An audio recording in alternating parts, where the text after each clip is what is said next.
Hello বন্ধুরা, চলে এসেছি আরও একটা মিনি ব্লগ নিয়ে। কেমন আছো তোমরা সবাই? আশা করছি ভালো আছো, আমিও খুব ভালো আছি। তো দেখতে পাচ্ছ সমস্ত ইনগ্রিডিয়েন্টস নিয়ে চলে এসেছি। তো নতুন একটা রেসিপি আমার মা ট্রাই করবে, ফোনে দেখেছে, তো সেগুলি এখন প্রিপারেশান চলছে। তো প্রথমে আলুটাকে পেঁয়াজ লঙ্কা সর্ষের তেল দিয়ে মাখানো হচ্ছে, যেরকম নর্মালি আলু সিদ্ধ মাখায় সেরকম মাখানোর পরে কুমড়ো পাতার উল্টো সাইডে সেই আলুর পুরটাকে ভরার পরে তাকে ভাজা হবে। তো আমি এক হাতে ক্যামেরা করছিলাম, এক হাতে ধরে রেখেছিলাম। তারপরে আমার বাবা আবার বলল যে আমি করি, তুই ক্যামেরা কর। তা বাবা আর করছিল, বাবা পারছিল না। তারপরে মাই সব এক একে করে নিয়েছিল। আমার মা আবার রান্নায় খুব এক্সপার্ট, যেটা দেখবে সেটা না করলেই না।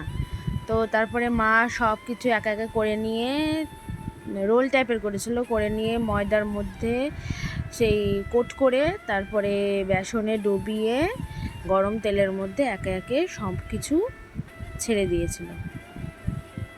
তো এই যে একে একে সব কিছু দিয়ে দিয়েছিল। তারপরে এই দেখো এটার ফাইনাল লুক, দেখতে কিন্তু দারুণ হয়েছিল, খেতেও কিন্তু খুব একটা খারাপ হয়নি, খুবই ভালো হয়েছিল। তো তোমরা বাড়িতে একবার ট্রাই করে দেখো। টাটা, ভালো থেকো।